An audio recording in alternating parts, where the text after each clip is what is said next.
Hello, greetings to all the participants of today's conference on the topic The Power of Images.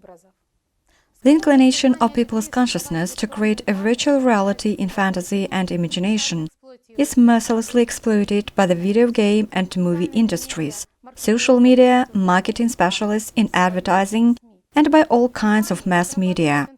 Companies develop information products that not only bring them enormous profits of hundreds of billions of dollars a year, but also serve as a means of manipulating people's opinion, their attention and behavior.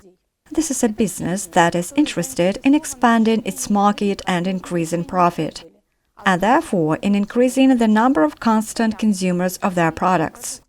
The most loyal customers are addicted users. Thus, in the consumer society, unfortunately, digital technology is often used with a manipulative purpose as habit and addiction-forming tools.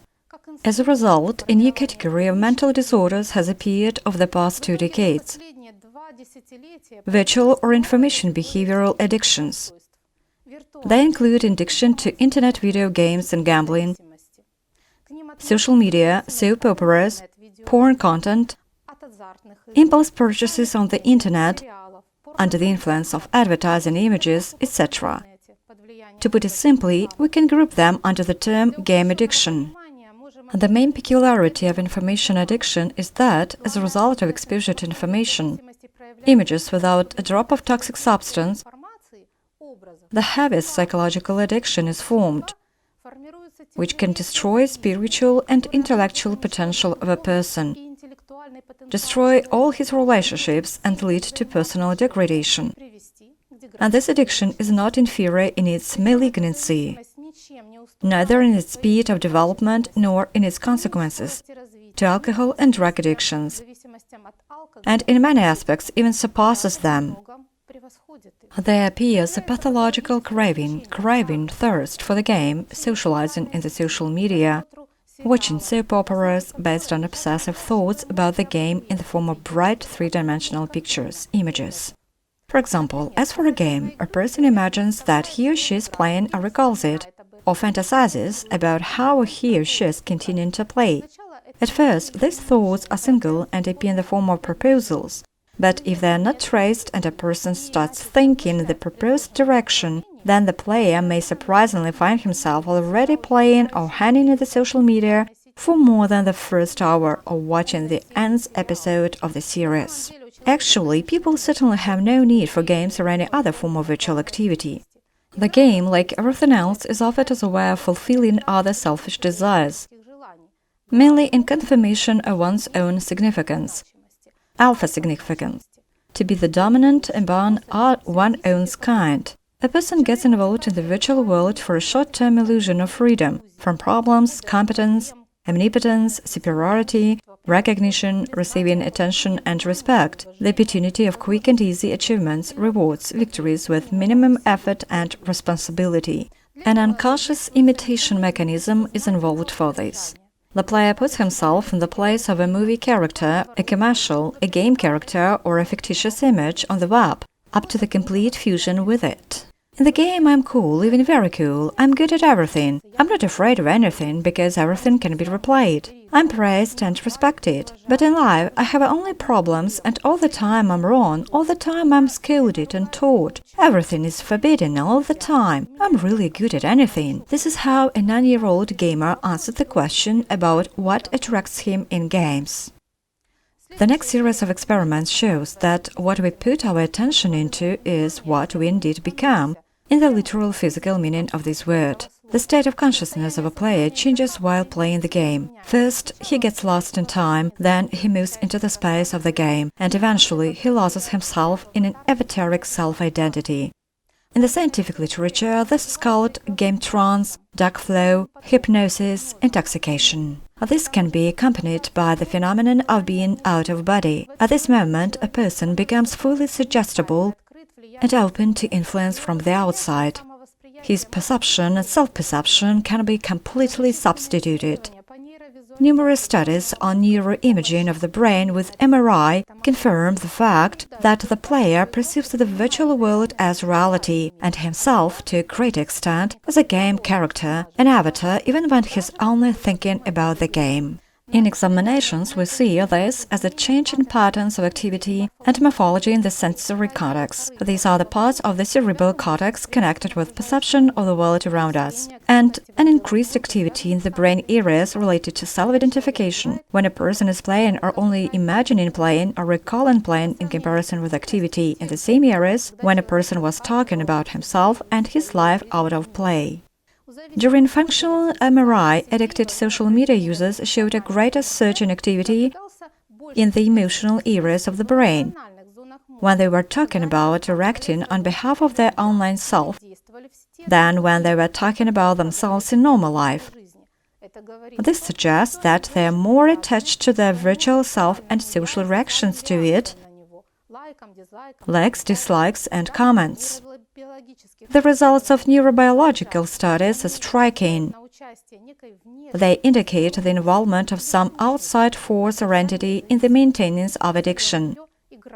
Let's call it game dominant, as its only intention is to draw a person into a game or other form of virtual activity and keep their attention there as long as possible. This entity or force is aimed at the maintaining and reinforcing addiction at all costs. It manifests itself through mental images provoking playing and emotions that can be positive or negative, depending on whether the person obeys its orders or not. Manifestations of game dominance are comparable to the manifestation of an alien parasitic program. It is not without reason that players say they become obsessed when they get involved in the game again. Game dominant, like an octopus or a fungus, subjugates human consciousness and reorganizes the work of all the structures of the brain. It is like the penetration of a virus into a computer. It literally hacks the instinct of human self-preservation and imposes self-destructive behavior. Numerous studies of the so-called reward system show it very well. This mechanism of primary consciousness is related to the instinct of self-preservation. It is designed to reinforce useful behavior and inhibit dangerous, useless, and destructive one. The parts of the brain that are involved in the processes of motivation, emotional response, reward and punishment processing, as well as reinforcement learning, are grouped under the term mesocortical limbic reward system. By the activity of these areas, we can objectively judge how the reward system works. So, in addicted players, the work of the reward system is completely distorted. There is the so-called pursuit of losses, which is an increase in playing behavior in spite of losses and negative consequences, a kind of self-sabotage. In the brain, we do not observe activation of the punishment system if they lose or have negative consequences. In other words, there is no inhibition of dangerous behavior. And when they win, we sometimes observe a surge, and sometimes we do not observe it in the reward system, but we always observe a surge in the reward system with game incentives.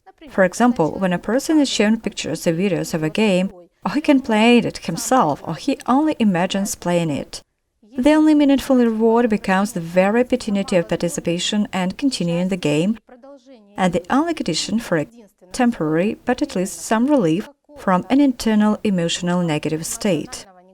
In the slides, you can see how the reward system of the brain is changing. This phenomenon cannot be explained by modern science. It can only be understood if one accepts the fact that consciousness is not only an information-filled phenomenon, but it is also aggressive towards humans as well as what can be manifested through it. In this case, forming dependence, it completely subjugates human personality and exploits it, meaning it fulfills its interests. It gets access to energy by drawing attention to the game or to the desire to play and fantasize about the game. It also prolongs its existence by forming a subpersonality out of the player in his lifetime. After all, while his attention is in the game, he does not live here, does not develop, does not reveal his inner potential, and invests his attention in reinforcing the selfish programs of consciousness. Agents of the illusion industry claim that it is a recreational activity, that a person relaxes during a game or other virtual activity. But it is not so. By going to the dark stream of the game, subjectively the player does disconnect himself from problems by moving into the virtual world. But objective studies show that a person is in a state of strong emotional excitement, like under the influence of stimulants or stress, and a constantly playing player is in a state of chronic distress. He has increased levels of dopamine and stress hormones, cortisol, noradrenaline, adrenaline, vegetative indicators change. The brain of the addicted player changes, as in people with severe clinical depression or as a result of post-traumatic stress disorder. We also observe signs of exhaustion of the nervous system and decreased productivity of the intellect. The person feels like a squeezed lemon, completely devastated and exhausted with a loss of interest and desire to do anything. Investing attention in images of the virtual world leads to a huge loss of energy. Game addiction is an addiction to images. Images have no power. They can only entice, distract, persuade, but if we believe them, this way we give them power over us. We mustn't be callous with images. They can be dangerous and insidious, but a human is not an image or a thought. He is able to observe and ignore any thought and the brightest image. A human is able to shift his attention from virtual reality to developing real skills and qualities to become a hero of his life. The example of game addiction shows very well how attention to this or that information changes us. After all, game images and images of our mind, thoughts have the same physical nature. Yes, and objective studies show that MRI readings did not differ when a person was playing, imagining playing, or remembered playing. But when players get rid of game addiction, their healthy life activity, interest, relations returned. Brain work changed and the ability for kindness, compassion, and joy of life returned. In the creative society, information technology must and can be used for the development and learning, only for the benefit of people. Imagine how our world will change if the design and developing potential of game companies is implemented only for the benefit of society.